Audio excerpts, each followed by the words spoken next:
Reliance industries का चालू वित्तीय वर्ष 2026-27 की पहली तिमाही का रिजल्ट धमाकेदार रहा है। जिसे आसान शब्दों में कहे तो कंपनी ने कमाई यानी कि रेवेन्यू का नया रिकॉर्ड बनाया है। हालांकि पिछले साल की तुलना में मुनाफे में गिरावट आई है। चेयरमैन मुकेश अंबानी ने कहा है कि अंतर्राष्ट्रीय बाजारों में उतार चढ़ाव के बावजूद ये रिजल्ट बेहद सकारात्मक है। रिलायंस इंडस्ट्रीज ने वित्तीय वर्ष 2027 की पहली तिमाही के नतीजे जारी कर दिए हैं। कंपनी के रेवेन्यू में इस तिमाही में जबरदस्त बढ़ोतरी हुई है। कंपनी के शेयर आज तेजी के साथ बंद हुए, हालांकि नतीजे बाजार बंद होने के बाद जारी किए गए। कंपनी का कारोबार मजबूत रहा और रेवेन्यू में 25% की बढ़ोतरी हुई है, लेकिन शुद्ध मुनाफा 22% घट गया। कंपनी ने साफ किया है कि पिछले साल एशियन पेंट्स में हिस्सेदारी बेचने से मिले एकमुश्त लाभ के कारण इस बार तुलना में मुनाफा कम दिख रहा है।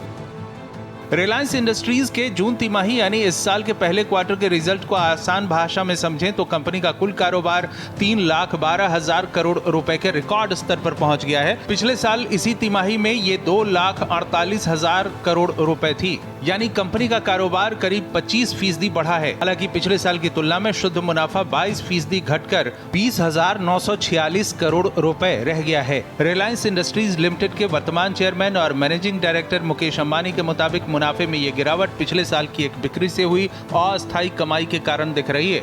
रिलायंस के ऑयल टू केमिकल्स बिजनेस से होने वाला रेवेन्यू सालाना आधार पर 30.4% बढ़कर 2.02 ट्रिलियन हो गया। जियो का राजस्व 12% बढ़कर 45,961 करोड़ रहा।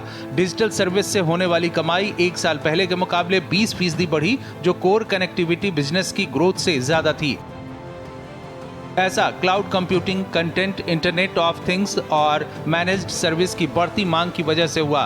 दरअसल टेलीकॉम इंडस्ट्रीज जियो, जो देश का सबसे बड़ा नेटवर्क है, इसके कस्टमर्स की संख्या लगातार बढ़ रही है। इस तिमाही में जियो के पास 52 करोड़ से ज्यादा सब्सक्राइबर हैं। जियो प्लेटफॉर्म तेजी से बढ़ने वाले सबसे बड़े बिजनेस में से एक रहा है। नतीजों पर बात करते हुए रिलायंस इंडस्ट्रीज लिमिटेड के चेयरमैन और मैनेजिंग डायरेक्टर मुकेश अंबानी ने कहा कि रिलायंस ने फाइनेंशियल ईयर 27 की शुरुआत मजबूती से की है और सभी बिजनेस ने बढ़िया ऑपरेटिंग परफॉर्मेंस दी है।